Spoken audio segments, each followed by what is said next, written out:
Bonjour, je me trouve aujourd'hui pour les Journées du patrimoine au domaine de Saint-Antonin, cette belle Provence, dans le silence. Et on a cette superbe bâtisse qui a 400 ans, qui a été construite par un chanoine, ancêtre du propriétaire actuel. Vous voyez ici le pigeonnier, la maison elle-même.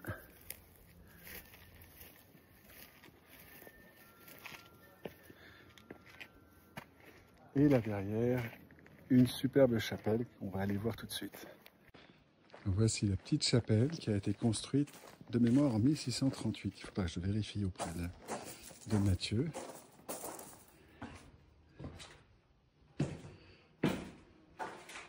Et vous trouvez une jolie collection de santons provençaux, un joli tableau de la Vierge à l'Enfant, des costumes d'époque. Cette chapelle est toujours consacrée et y reposent les ancêtres du propriétaire actuel. Donc comme vous voyez, c'est vraiment un domaine bucolique où il fait bon se ressourcer, prendre le temps, admirer le paysage. Mais cette baraque recèle une surprise vraiment étonnante. Et c'est là que je vais vous emmener maintenant. Voilà un premier élément de surprise. Ce joli petit bassin, la plage, avec une petite fontaine qui circule et des poissons tout heureux d'être là. Et cette fontaine est alimentée par un panneau solaire qui est là et tout un système automatique qui fait qu'elle continue à tourner au long de l'année. Non, mais c'est pas une vraie surprise. Je vous montre l'autre côté de la maison. Et là-bas, vous voyez les panneaux des Journées du patrimoine.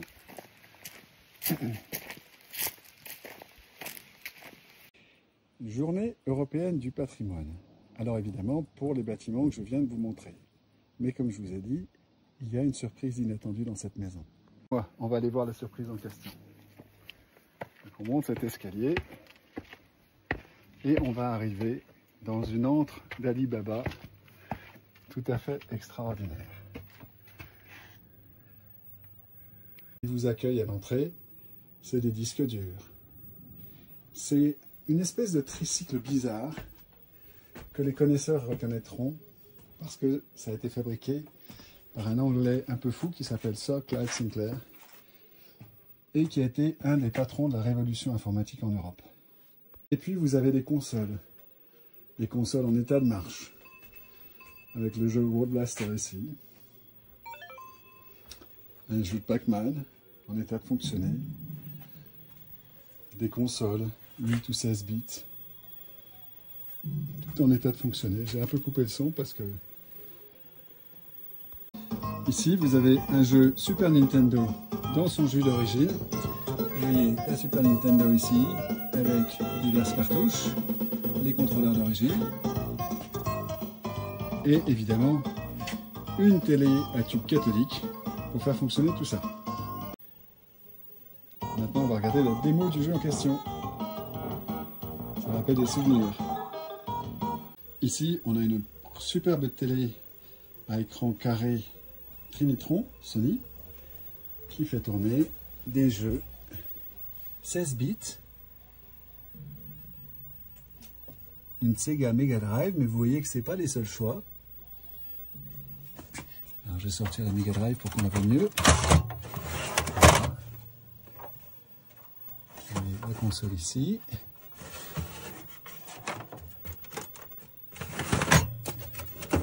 Au-dessus, vous avez une Sony PlayStation. Ici, une Nintendo d'origine. Une autre PS, ça doit être la PS2. Ça, c'est une PS4. Donc, vous avez toutes les générations. Ça, c'est plus ancien. Des jeux vidéo qui tournent, vous voyez, depuis ces cartouches qui sont là. Donc ça, c'est l'Atari 2600. C'est une des toutes premières consoles. Et on a dessus un Space Invaders qui fonctionne parfaitement. Ou le mauvais joystick, donc vous voyez. J'ai le Space Invaders d'Atari dans toute sa splendeur. C'est un jeu de rêve, ça. Alors, il y a une histoire qui est assez peu connue, c'est qu'au début, les jeux vidéo étaient installés dans les bars, surtout pour faire consommer des visiteurs. Et donc, vous aviez des tables de consommation comme celle-ci, avec un jeu vidéo intégré dedans. Donc ça, c'est assez rare, ça se trouve assez peu. Donc celle-ci, elle est installée avec le jeu Arkanoid, vous voyez, elle fonctionne très bien encore. Et vous pouvez remarquer l'écran cathodique merveilleusement arrondi.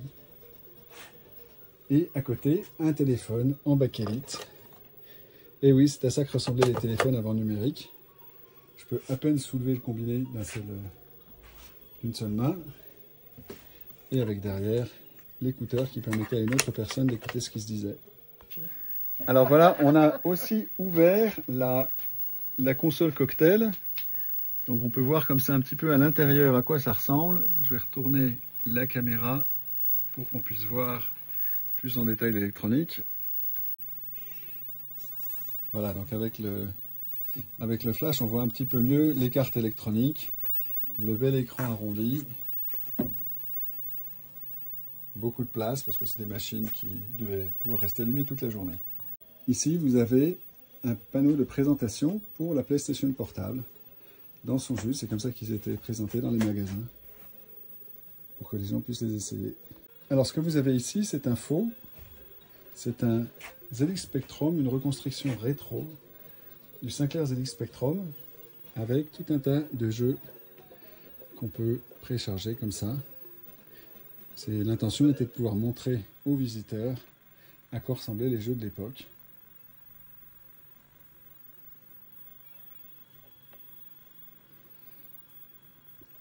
Donc on se déplaçait avec les touches de clavier. Ça, c'est un jeu dans ce qu'on appelle 3D isométrique. Et alors, le programme du Retro Spectrum est très bien fait. On peut changer les paramètres. Si je vais dans les paramètres avancés, et je vais sélectionner passer en mode classique. Et là, je redémarre directement dans le langage basique, comme le Spectrum d'origine, et je peux faire des programmes. Alors là, nous avons une pièce que je trouve vraiment très belle, parce que je crois que c'est la première fois que j'en vois un. C'est un Auric Telestra, donc numéro de série 464. Ça a été fabriqué en France, vous voyez, Auric International à Livaro. Auric était une marque qui avait eu beaucoup plus de succès en France qu'en Angleterre.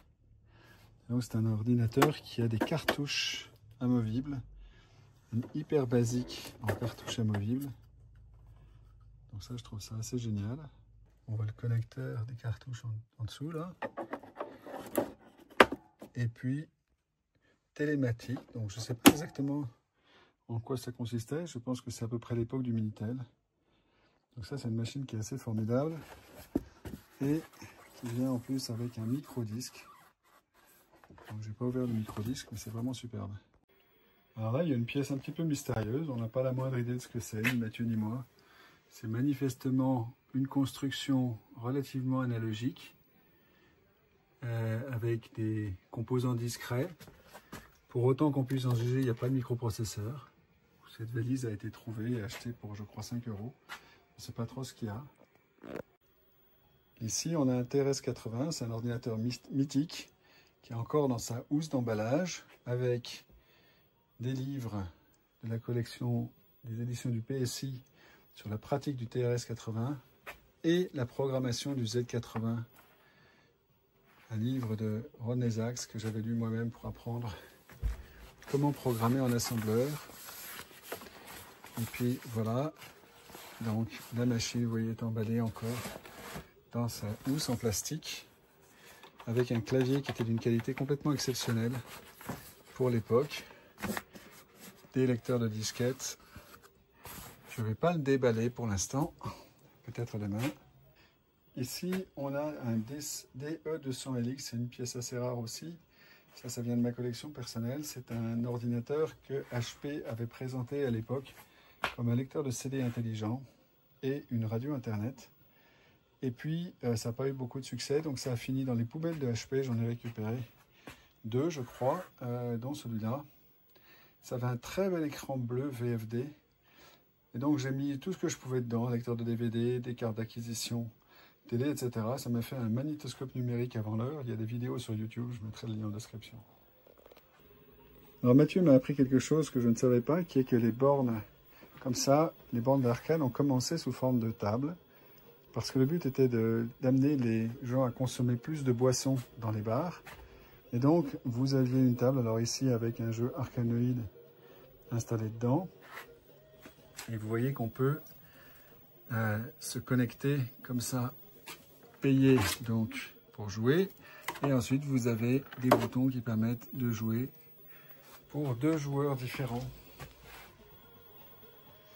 Et au-dessus de cette table, un téléphone à l'ancienne avec un combiné en bakélite très lourd, l'écouteur et évidemment le système que les jeunes d'aujourd'hui ne connaissent pas, où on composait les numéros de téléphone comme ça en laissant le cadran revenir, ce qui envoyait des impulsions, des séquences d'impulsions qui composaient les numéros. Ici, on a toute la section un peu télématique où on trouve un certain nombre d'ordinateurs suivis du tout début, sans écran, avec des terminaux qui permettent de s'y connecter. Donc vous voyez par exemple cet IMSI à base de 8080 ou un ordinateur à base de 6800 avec des floppies de 8 pouces. Non, pardon, ça c'est des 5 pouces 1/4. Et vous avez des floppies de 8 pouces en haut de Industrial Microsystems, un Minitel, des téléphones.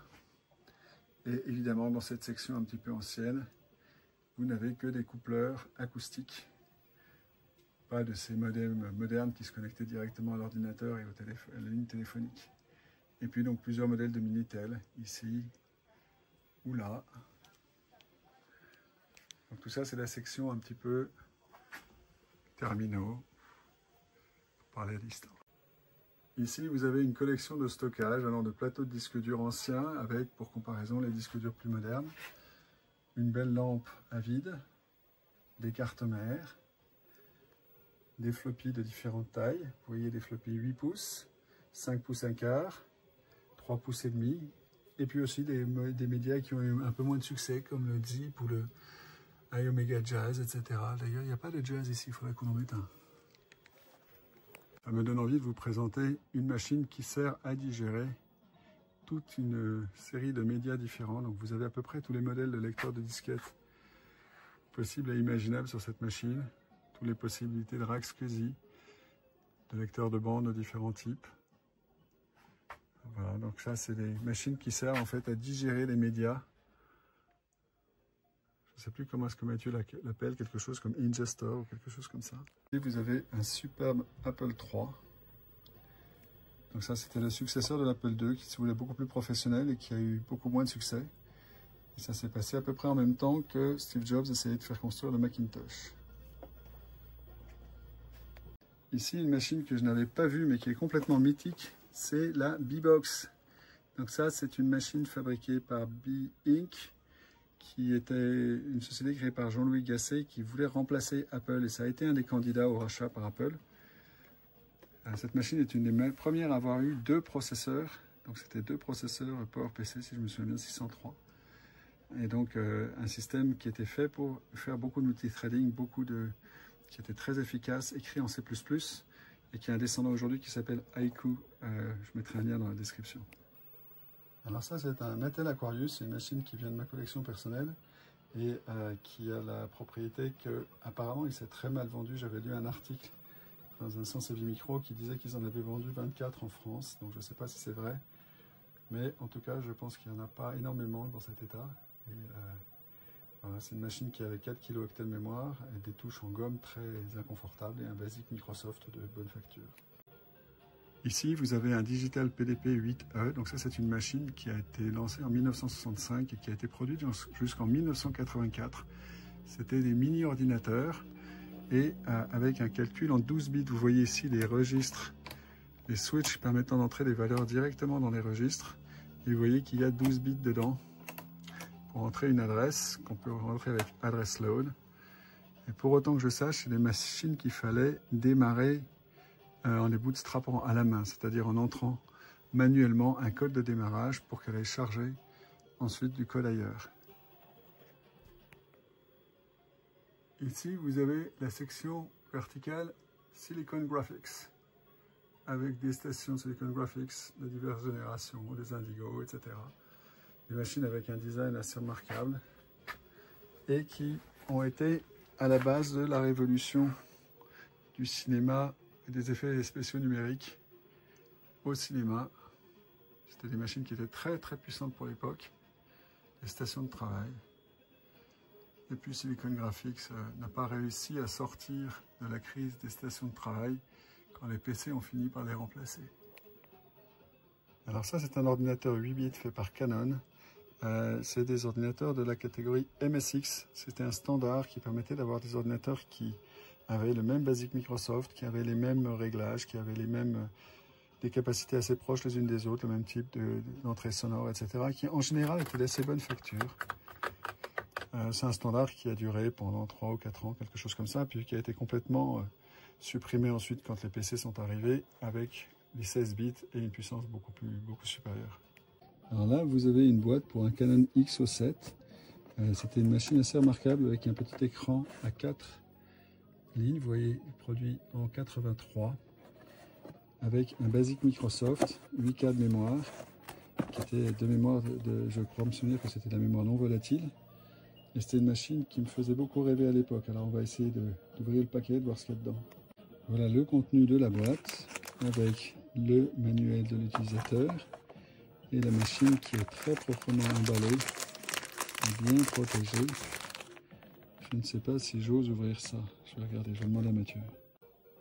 Alors là, une machine que je viens de monter là-haut cet après-midi. Ça, c'est un Cube Next.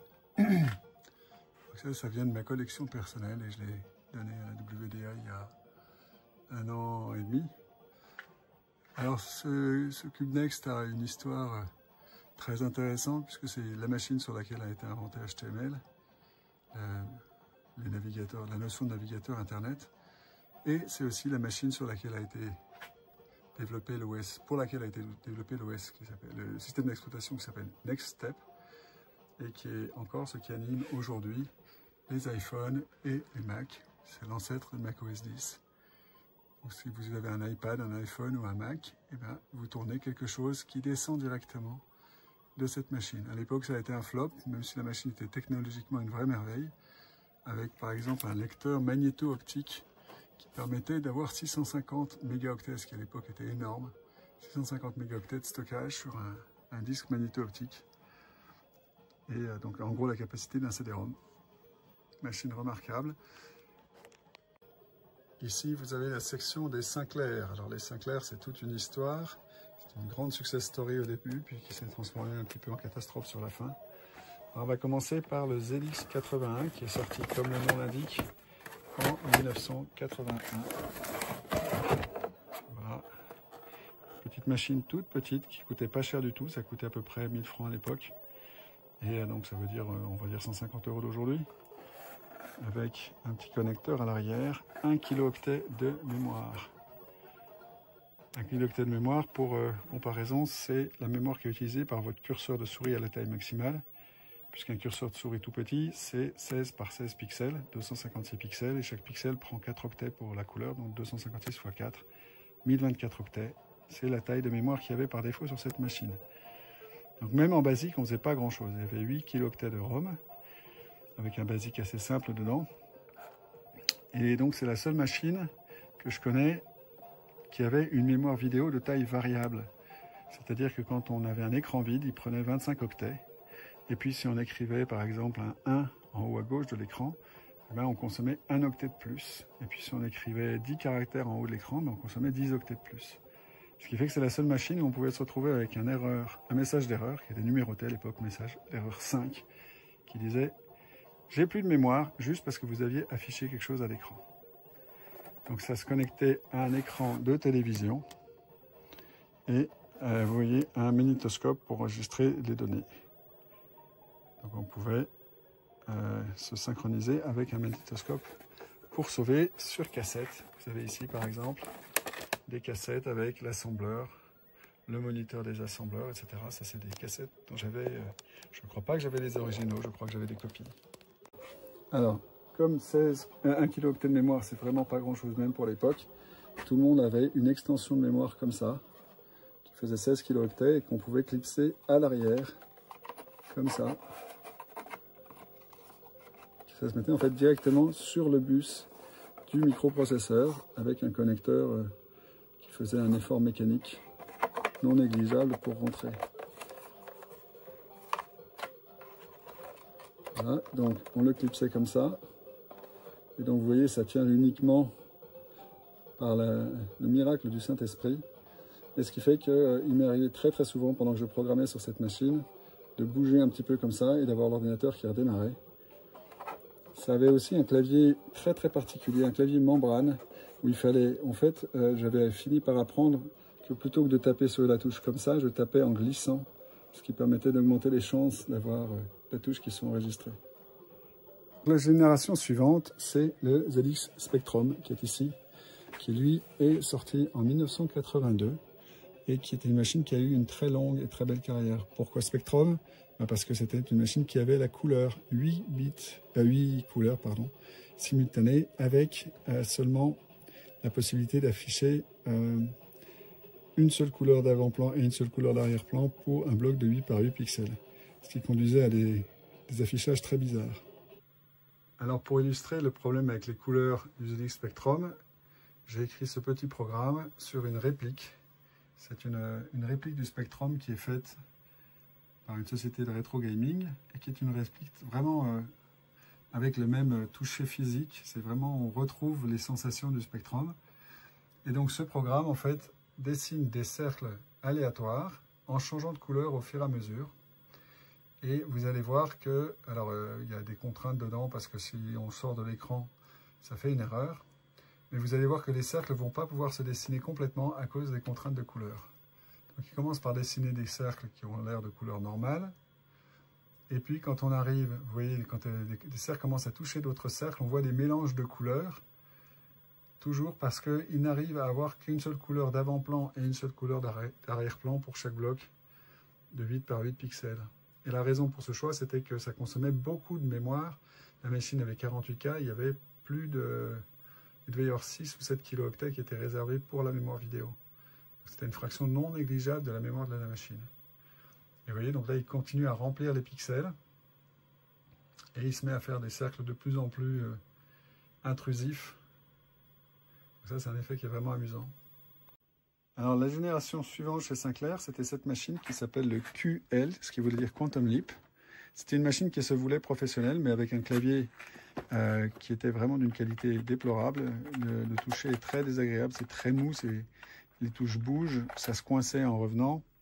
En plus, le clavier était surélevé par rapport à la machine, donc ça rendait la frappe vraiment désagréable. La barre d'espace n'était pas très cohérente, donc très souvent on tapait des espaces et ça ne passait pas. Et puis une autre caractéristique de cette machine, c'est qu'elle utilisait des micro-drives de Sinclair, qui étaient des bandes magnétiques. On voit la tête de lecture magnétique au fond là. C'était des bandes de lecture magnétique en boucle. Et ça avait l'inconvénient d'être à la fois très lent, parce que c'était un accès séquentiel. Il fallait lire toute la bande et faire une boucle complète si on avait raté le morceau qu'on voulait lire. Contrairement à une disquette où on pouvait poser la tête directement au bon endroit. Et puis, c'était extrêmement fragile et donc très peu fiable. Donc c'est une technologie que personne d'autre n'a repris et pour de bonnes raisons. Sinclair s'était d'ailleurs lancé dans des aventures assez étranges. Vous avez ici une rareté, c'est un tricycle Sinclair. Donc le C5, c'était un système de transport avec, je ne sais pas si vous voyez bien, il y a un petit, comment dire, un manche, un guidon pour guider le tricycle. Voilà, c'était un véhicule qui permettait d'aller se déplacer sur route, mais avec les technologies de batterie de l'époque, c'était juste pas viable encore à l'époque où Sinclair a sorti ça. Et donc ça a coûté très cher à la marque. Ça et d'autres erreurs d'autres erreurs commerciales du même ordre. Et donc ça a amené Sinclair à se faire racheter par Amstrad. Alors Amstrad, c'est une société qui avait connu un très grand succès commercial en fabriquant des ordinateurs comme celui-là, qui est le CPC 464, qui avait d'une part un très très bon BASIC qui s'appelait Locomotive Basic, qui était très rapide et très bien fichu. Et puis vous voyez, tout était intégré dedans, de façon extrêmement professionnelle, avec un clavier de bonne qualité, des couleurs qui permettaient de bien se repérer, sans un pavé numérique, des flèches séparées, et un lecteur de cassette intégré, donc d'une très grande fiabilité par rapport à ce qui se passait quand on avait un lecteur externe, comme avec les Sinclair. Et les Amstrad étaient aussi livrés avec un moniteur qui pouvait être soit en noir et blanc, soit en couleur, et qui alimentait la machine. Donc on allumait, avec un seul bouton, on allumait tout. Et là aussi, ça donnait un sentiment de professionnalisme et de qualité qui était vraiment très au-dessus de ce que faisaient les autres à l'époque, les Sinclair, les Auric, etc. Alors le successeur du 464, c'était le 6128, mais alors celui-là, il est emballé et j'ose pas trop le déballer sans demander à Mathieu, mais c'est juste pour vous montrer donc le lecteur de disquette avec la particularité que Amstrad utilisait des disquettes 3 pouces, là où tout le reste du monde était passé aux 3 pouces et demi. Donc comme le Sinclair QL était un peu un ratage commercial, pour diverses raisons, malgré un basique qui était vraiment étonnant, notamment avec la capacité d'étendre les mots-clés basiques. Alors il y a eu des tentatives de le professionnaliser, par exemple ça c'est quelque chose que j'ai amené aussi, qui était un disque, des lecteurs de disquettes QL qui se connectaient sur le côté avec une belle extension, un contrôleur que vous voyez ici. Donc ça se pluguait sur le côté du QL et ensuite vous aviez un lecteur de disquette. Mais ça faisait encore un résultat qui n'était pas très professionnel au final, qui était un peu de briquet de broc, qui était très lourd et compliqué à manipuler. Donc quand Amstrad a racheté Sinclair, eux, leur choix, ça a été d'appliquer la méthode Amstrad au Sinclair. Donc vous voyez qu'on se retrouve avec un clavier qui est vraiment de bonne qualité, plus de touches, des touches spécialisées comme Edit, Graph, etc. Et puis le fameux lecteur de cassette intégré, où donc voilà, ça c'était le ZX Spectrum Plus, et puis ensuite il y a eu le Plus 2 avec 128K de mémoire. Alors ce qui est bien, c'est qu'aujourd'hui, si vous êtes un petit peu dans l'histoire des Spectrum, cette machine émule toutes les versions. Donc elle est capable d'émuler aussi ce modèle en particulier. Et donc de faire tourner les jeux qui étaient conçus pour les 128K de cette machine. Alors la marque fétiche du propriétaire des lieux, Mathieu Scharer, c'est la marque Auric, qui a commencé avec l'Auric 1, donc avec une machine avec un processeur 6502, le même que l'Apple II, 48K de mémoire, ce qui était beaucoup pour l'époque. Un chip son qui est très sympa, qui permettait de faire des sons. Et puis des baies d'extension, une connexion à la télé, à la Péritel, et la possibilité de mettre des extensions.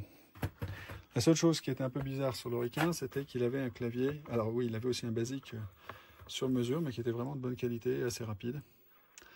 Mais des touches qui étaient en fait des touches un peu comme une calculatrice HP. Donc des touches, vous voyez, qui sont solides, mais pas standards.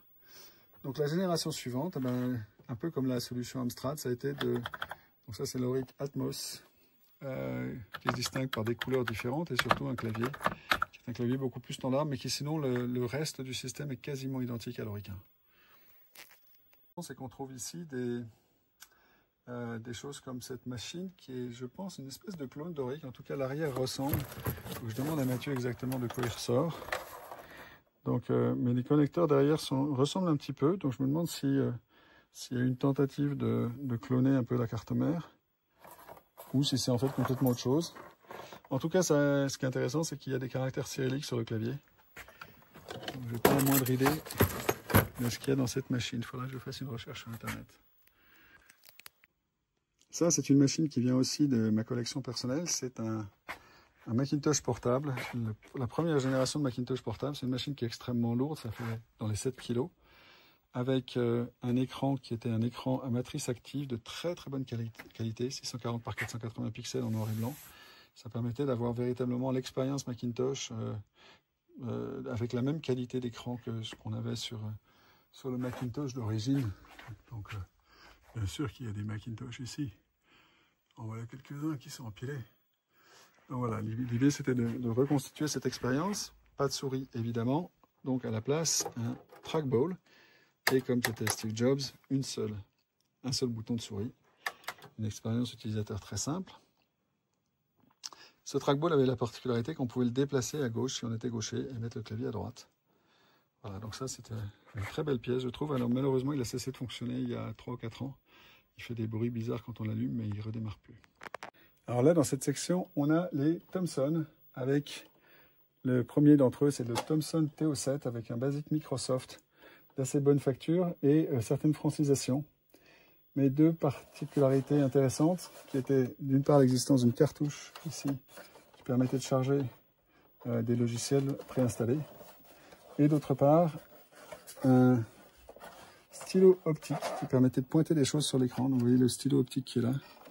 Ça permettait d'aller pointer directement des choses sur l'écran et donc de dessiner ou de faire des choses comme ça qui étaient difficiles à faire à une époque où il n'y avait pas encore de souris. Donc c'est, on va dire, avant la souris, il y avait le stylo optique, avant le touchscreen et tout ça.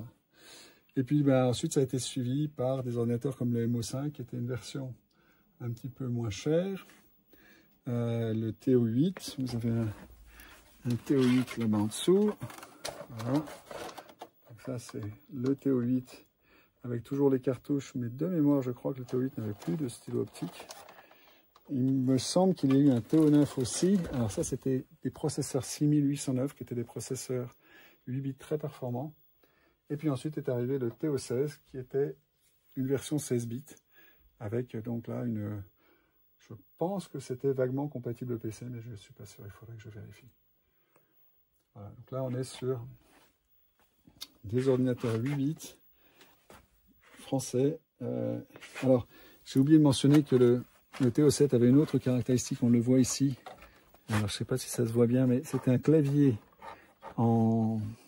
un clavier membrane, donc exactement aussi terrible à utiliser que celui du ZX80, complètement insupportable. Alors là, c'est l'instant frame de cette vidéo, donc je vais vous montrer une machine qui est à la fois très rare et puis qui a un sens très spécial personnel pour moi. Donc c'est une machine qui s'appelle un Atari Stacy. C'est un Atari ST portable. Alors je vous montrerai les Atari ST tout à l'heure. Et ce que vous voyez au-dessus, c'est un logiciel qui s'appelle Alpha Waves, qui est normalement dans le livre Guinness des records, comme étant le premier jeu plateforme 3D de l'histoire. Il y a encore des vidéos YouTube qui sont faites aujourd'hui à ce sujet-là. Et cette machine, en fait, c'est la machine sur laquelle le logiciel a été développé. Ce qui explique pourquoi ce jeu était un des seuls jeux de l'époque qui pouvait se jouer en noir et blanc. Parce que quand j'étais dans ma chambre d'étudiant, j'avais que cet écran-là qui est un écran noir et blanc. Donc pour pouvoir mettre au point le jeu, eh bien, en fait, je le faisais donc sur cet écran interne. Et puis quand j'arrivais à la maison, je testais la version couleur en connectant un câble Péritel sur la télé des parents. Donc une machine avec, un peu comme l'Apple portable, très lourde, une poignée qui arrachait complètement les mains, parce qu'elle est très très fine. Je ne sais pas si vous voyez comme... vous imaginez porter 6-7 kg avec une poignée comme ça. Quand je le faisais, je m'en souvenais encore. Et donc ça, c'est la boîte d'infogramme. Le jeu est sorti en 89-90. Et puis vous avez ici les disquettes avec le code source original. Donc ça, c'est le backup des codes sources. Les codes sources sont en ligne, donc vous pouvez les trouver en ligne. Je mettrai le lien aussi dans la description. Mais j'ai plus le code du GFA basique parce qu'il faut un émulateur GFA basique pour ça. Ça servait à faire les tableaux. Et donc voilà, je l'ai donné à Mathieu. Voilà, c'est une machine dont j'ai de très bons souvenirs. Alors, puisqu'on parlait d'Atari, voici la colonne avec les Atari ST. En haut, l'écran noir et blanc, résolution de mémoire 1024 par 768. En dessous, un écran en couleur qui pouvait afficher 16 couleurs par 1512. Ici, le 520 avec 512 K de mémoire, 1040 ST avec 1 méga de mémoire, ce qui était énorme pour l'époque. Et vous avez en dessous toute la collection d'Atari ST assez impressionnante. Ils sont tous bien alignés. Et en dessous, vous avez leurs ancêtres 8 bits. Donc les Atari ST, c'était ST1632, 1632. Et en dessous, vous avez les ancêtres qui étaient des machines 8 bits. Donc là, par exemple, vous avez l'Atari 800. Alors, ça, c'est le 800 XL. Voilà, donc ça, c'était des jeux, des machines qui avaient d'assez bons jeux. Il y avait des cartouches qu'on pouvait insérer dans le porte-cartouche qui est ici. Voilà, une machine qui avait une qualité de production professionnelle. Et puis vous avez ici les Atari de la génération suivante. Donc ça ne se voit pas très bien, mais c'était en fait des boîtes à pizza. Ici la colonne Apple, avec tout un tas de générations de Macintosh. Et en particulier, vous voyez les fameux iMac. Lorsque Steve Jobs est revenu, il a réussi à vendre aux gens l'idée que ce qui faisait qu'un ordinateur était bien, c'est qu'il soit en plastique transparent et de couleur.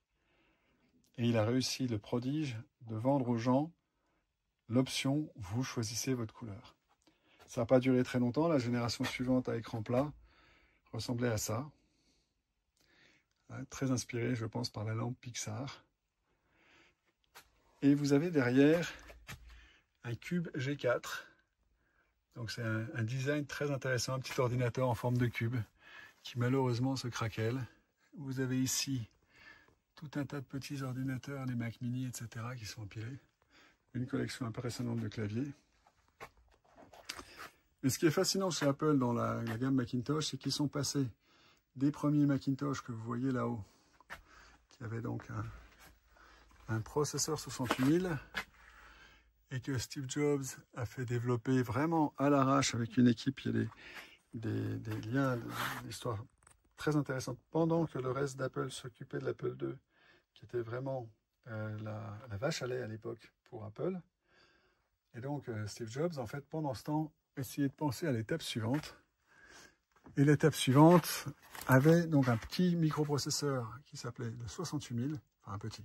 C'était un gros processeur pour l'époque, c'était un processeur 16-32 bits, le même que dans l'Atari ST. Et ce processeur a été fabriqué par Motorola, qui a fait plusieurs déclinaisons ensuite de plus en plus rapides. 68010, 68020, 68030, 68040. Mais le problème, c'est que Motorola, c'était d'abord un fabricant de téléphones. Les processeurs, c'était un peu une activité annexe pour eux. Et ils se sont mis à ne plus être compétitifs par rapport à Intel, par exemple, et par rapport notamment à ce qu'on appelait les processeurs RISC, les processeurs à jeu d'instructions réduits. Alors Apple a fait un truc absolument extraordinaire, qui est de changer toute leur gamme et de les passer vers le processeur PowerPC. Donc le PowerPC, c'est un processeur à jeu d'instructions réduits, fabriqué avec IBM et Motorola. Donc c'est une alliance IBM, Apple, Motorola.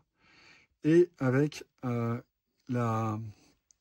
bout de logiciel complètement extraordinaire qui prenait les logiciels écrits pour ces machines-là, des processeurs 68000, les traduisait à la volée en instructions PowerPC, et ça s'exécutait à une vitesse tout à fait convenable. En fait, sur les toutes dernières générations de PowerPC, la plupart des programmes s'exécutaient plus vite que sur les dernières générations de Macintosh. Alors pourquoi? Parce qu'en fait, ils avaient traduit une grosse partie des routines qui coûtaient cher dans la ROM. Elles étaient en code PowerPC natif et le processeur basculait sans arrêt entre l'émulation 68000 et le code natif. Alors là, il y a un petit truc complètement extraordinaire aussi, c'est les télécommandes Apple. Pendant quelques années, au moment en gros où sont apparus les DVD et où les ordinateurs Apple sont mis à être équipés de DVD, Apple les a équipés d'une télécommande qui permettait, vous voyez, vous aviez 5 boutons, en gros, 6 boutons, un bouton menu, 4 flèches de direction, marche arrêt. Et c'est tout. Et la pub de Apple à l'époque sur les... quand ils en parlaient dans les keynotes, c'était de comparer ça à une télécommande de télévision ou de magnétoscope. Alors voilà, je vous fais cette comparaison moi-même. Donc vous avez la télécommande d'une télévision Sharp à droite et à gauche la télécommande Apple. Donc vous voyez que la taille n'est pas du tout la même. Et évidemment, la fonctionnalité de la télécommande Apple va beaucoup plus loin parce qu'avec la touche menu, je peux montrer un menu à l'écran, me balader devant avec les flèches et avoir beaucoup plus de fonctions qu'avec la télécommande de droite. Mais c'est aussi beaucoup plus facile à utiliser. Et donc ça, c'est vraiment, ça montre que l'esprit Apple, Steve Jobs essayait de toujours tout simplifier, c'est aussi ce qui l'avait amené à avoir des souris à un seul bouton. Et là, il arrivait vraiment à le concentrer dans cette télécommande que je trouve absolument merveilleuse. Alors ici, on a une colonne Sun. Donc Sun, c'est une société américaine qui fabriquait des stations de travail, qui a été rachetée par Oracle, mais qui pendant très longtemps était vraiment dominée sur le marché des serveurs et des stations de travail. Vous voyez tout un tas d'appareils de diverses générations. les processeurs Spark qui étaient fabriqués par Sun étaient aussi des processeurs RISC, mais qui n'étaient utilisés pratiquement que par Sun. Ils étaient conçus spécifiquement pour leur usage. Et c'est, je crois, les premiers à avoir basculé toute leur ligne vers les processeurs RISC. Alors, il y a quelqu'un qui m'a raconté que, en fait, donc Sun, c'était un acronyme de Stanford University Network, parce qu'ils avaient équipé le réseau de l'université concurrente Stanford. Il y avait des gens de Berkeley dans l'équipe des fondateurs, et ils étaient trop contents d'avoir eu Stanford comme client. Alors, je ne sais pas si cette histoire est vraie ou pas, mais moi je trouve qu'elle est rigolote. Ici, vous avez la colonne IBM, avec des machines IBM de diverses générations. Donc, par exemple, cet ordinateur, avec, vous voyez, un lecteur de cassette ici, des terminaux. Alors là, il y a une machine qui vient directement de ma collection et qui me rend un petit peu triste à chaque fois que je la vois. Donc, c'est le premier IBM portable qui fait à peu près 23 kg de mémoire. C'est-à-dire qu'à lui tout seul, il vous fait exploser votre poids bagage. Vous ne pouvez pas le mettre dans une soute à bagages dans un aéroport. Alors derrière, sur l'arrière, vous avez tous les connecteurs classiques d'un ordinateur type PC. Vous voyez, il y avait tous les systèmes d'extension, le gros interrupteur marche-arrêt. Évidemment, il n'y a pas de batterie. On est sur une machine qui est en fait juste un PC qu'on peut transporter. Un peu comme une machine à laver, si vous voulez. Mais la magie se passe sur l'avant, où vous avez ici, je déverrouille ce loquet. Je vais être obligé de mettre une pause. En déverrouillant les deux loquets, vous voyez que le clavier s'ouvre comme ça, et on a à l'intérieur un petit écran monochrome, ambre, et un clavier. Alors les claviers IBM sont absolument extraordinaires. Encore aujourd'hui, j'ai des collègues qui bricolent des raccordements entre les claviers IBM de cette grande époque et les connecteurs USB pour être capable de taper sur des claviers comme ça. Donc ça, c'est vraiment une machine qui était en gros incompatible IBM XT. À l'époque, les IBM PC démarraient en BASIC Microsoft. Le GW BASIC, il ne démarrait pas sous DOS. Il fallait charger le système d'exploitation séparément si on avait envie, mais on pouvait allumer la machine sans mettre de disquette dedans et commencer à programmer en BASIC. Et donc cette machine me rend un petit peu triste parce que je l'ai récupérée aux États-Unis quand j'habitais là-bas, et puis je l'ai ramenée en France, et tout heureux, j'ai voulu la connecter en France en oubliant complètement qu'à l'époque on ne faisait pas des alimentations automatiques. Et donc il s'est pris beaucoup de 220 volts dans la tête et il n'a pas beaucoup aimé. Voilà, il y a encore énormément de choses à la WDA. Là vous avez par exemple les boîtes avec tout ce qu'il faut pour réparer. Vous avez ici une section avec tous les ordinateurs bulles, les Micral, etc. Vous avez ici des ordinateurs Olivetti ou d'autres marques. Voilà. Encore un Atari ST qui traîne en dessous. Ici, toutes les cartes, le stockage, etc. Des pièces détachées en quantité impressionnante. Et puis une zone atelier avec tout ce qu'il faut pour réparer. Donc là, vous avez l'arrivée du jour, qui est un portable Macintosh qui n'a pas l'air en très bon état, mais on va voir si on arrive à le remettre en route. Voilà, toute une collection d'ordinateurs Hewlett-Packard. Plutôt des machines récentes dans l'ensemble, à l'exception de quelques stations de travail ici.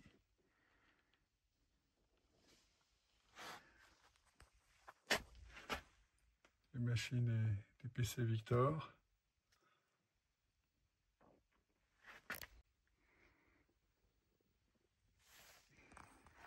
Là, on a des machines assez étranges, des machines Olivetti, des machines de diverses provenances. Il y a besoin d'un petit peu de nettoyage ici. Dans ce cas-là, je m'en occuperai demain. Une carte mère qui doit venir. Alors ça, je me demande si c'est pas une carte de super calculateur Cray. Divers ordinateurs un peu plus difficiles à classer, des Olivetti. Et puis là, on arrive sur la zone où il y a tous les Goupil.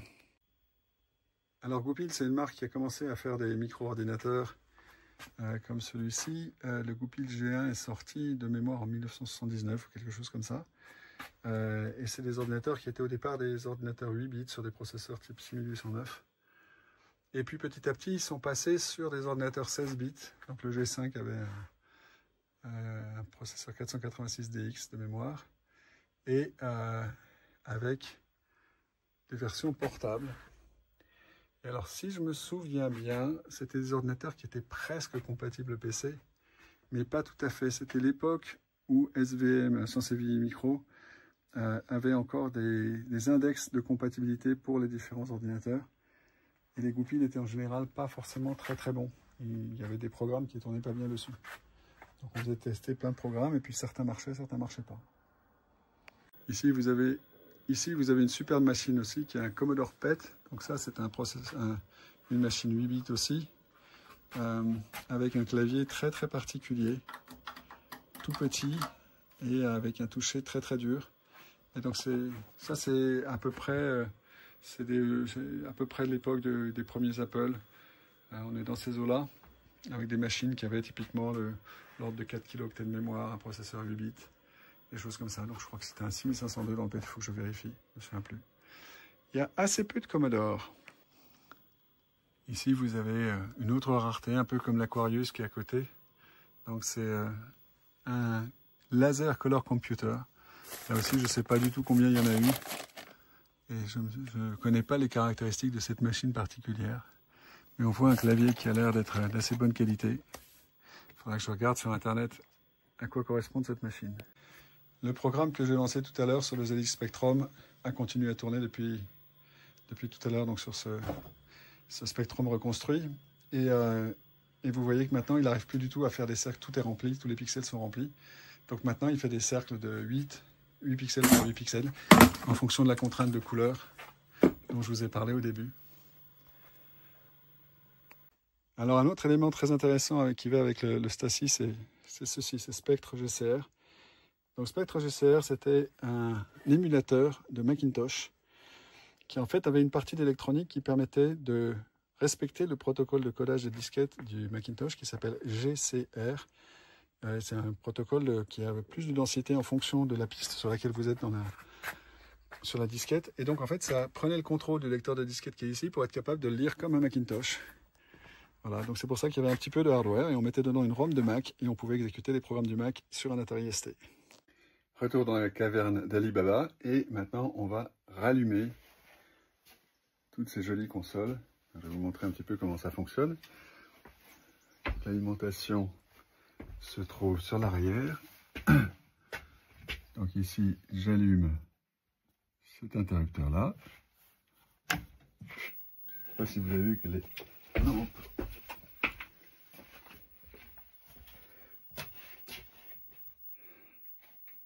ont clignoté et voilà, ça démarre directement, l'écran s'allume.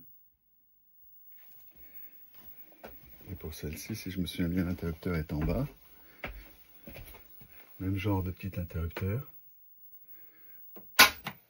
Hop, ça fait sauter les plombs.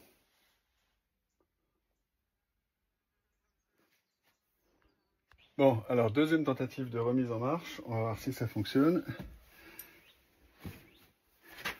Donc celui-ci, c'est en haut.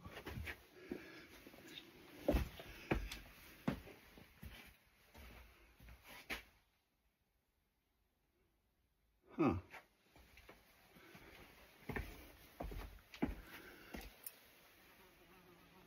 Alors.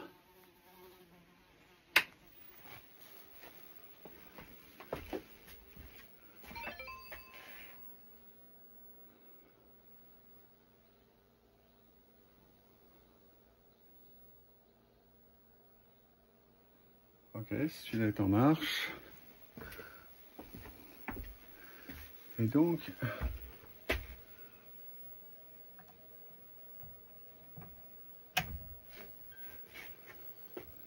c'est celui-là qui a l'air d'avoir un souci. Est-ce qu'il va redémarrer comme il faut?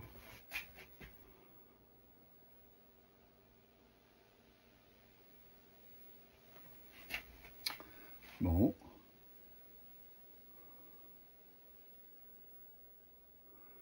Et ben ça a été l'allumage de trop.